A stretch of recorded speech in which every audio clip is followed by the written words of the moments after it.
Coach, it was a tough loss for you at Odessa. We talked about it after the ball game, and it was one of those contests where you were in quite a different time. Quite a different many times in that ball game, if you will, and back and forth the whole way. Just kind of down the backstretch got away from you a little bit.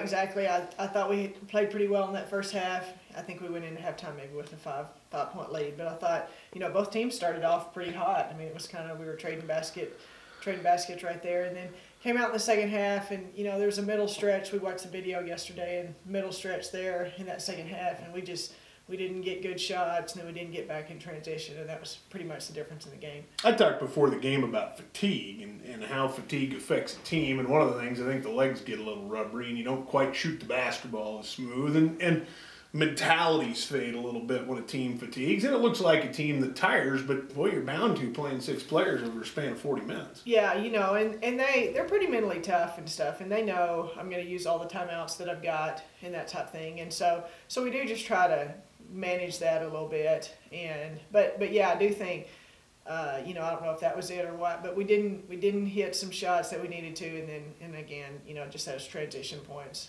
just think kind of got us. One of the things I think you have done though is manage time well. We talked about that before the Midland game. You come in and win one over Western Texas, played Odessa, very tough. But I think that's been the key, is you've managed your timeouts well, and two, you've adjusted the tempo of this basketball team to keep players on the floor and let them play those full minutes. That's exactly right. I mean, we're trying to, we know when the medias are coming and trying to sub them in and out so they can kind of get a break before the media timeouts. But I think, too, just that tempo of knowing when to run the break, but really trying to slow down a little bit and run some offense, I think that's helped us. Post defense, I think, has been fantastic over the last week and a half, 2 weeks. We can talk all day long about Canavan, and she does a great job, but it really comes down to those guards, again, sliding down and helping out in that post. You just haven't given much up to some teams that are actually probably stronger in the post than they are anywhere on the floor. That's what once Lauren McKinney went down, that we knew we were going to have to help Kelsey out there, and so we really tried to focus on that. And our guards have. I mean, Kelsey's done a better job of getting around and making them work, and then our guards have really shown a lot of good help side. And so we've really tried to work on it in practice, so it's always good to see things that you work on kind of pay off for you in the games.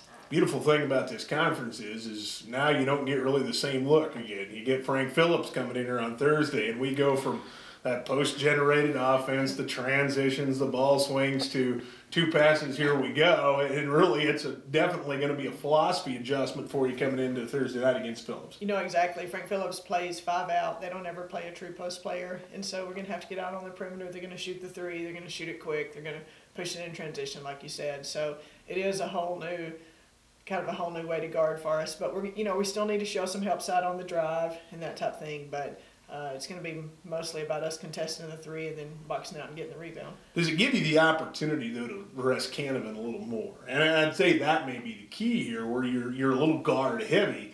This may actually play into your favor before the whole thing's done. Yes, that's kind of what we did the first time that we ran her in and out and everything. And so although, you look at the offensive end, they've got to get out and guard her. And so she really benefits us on that end, because they've got their hands full with her. But on the defensive end, she may not guard those kids quite as well, just because they're all outside and they're all shooting the 3. So we probably will try to manage that a little bit and kind of use our athleticism to our benefit.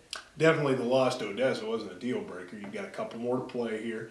Beautiful thing about it is the scheduling guides may have smiled on you a little bit here. You get a couple of home games to try to wrap up this regular schedule and get yourself into the region. It's got to be nice to play this on your home floor. Exactly. We have 2 left, and both of them are at home, and so we're used to playing on the road, and we've had some good battles there and stuff. But yeah, we are glad to try to finish it off and get ourselves in that regional tournament, but get to do it at home. Now, we heard warm-up time with pink basketballs coming up on Thursday. That's going to be kind of interesting, isn't it? Where do you go to find pink basketballs? I don't even know where to start. I'm not sure. Gretchen Miller came up with that, and she found them, and so we got them in yesterday. So they look pretty good, so we'll see. Now, you have to warm up with those during practice, make sure the weight's still the same, and the color doesn't change when it rolls toward the hoop? I don't know. We haven't even we need to mess around with them a little bit today and shoot some with them, but they look pretty good, and we're definitely proud to be a part of the Think Pink night, and so we'll see what happens. Very good, Coach. Appreciate your time as always. Any final thoughts for us? Nope, I'm good. Thanks. Once again, Coach Michelle Wyatt.